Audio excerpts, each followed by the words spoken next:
বলার জন্য অনুরোধ করছি রণাঙ্গনের এবং আমাদের ইঞ্জিনিয়ারদের নেতা আব্দুল হালিম ভাইকে কিছু বলবেন। ইঞ্জিনিয়ার আব্দুল হালিম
তারপরে আন্দোলনের ধারাবাহিকতায় এদেশে আজকে 30 জন শিশুকে বর্তমান সরকার হত্যা করেছে।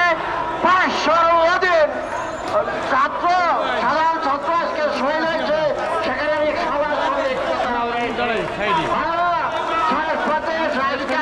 যেমন পর্যায়ে আমরা দাঁড়িয়েছি যে আমাদের আর কোনো দাবি নাই। শেখ হাসিনা বা তার সরকারের সাথে ছাত্রদের বা আমাদের বসার আর কোনো ইস্যু নাই। আমাদের শুধু আজকে দাবি একটাই, শেখ হাসিনা এক দাবি, শেখ হাসিনাতেই কমে যাবি। এই আন্দোলন শেষ হওয়া পর্যন্ত আমরা সকল পেশাজীবী ছাত্র জনতা কৃষক শ্রমিক মাঠে থাকবো ইনশাল্লাহ।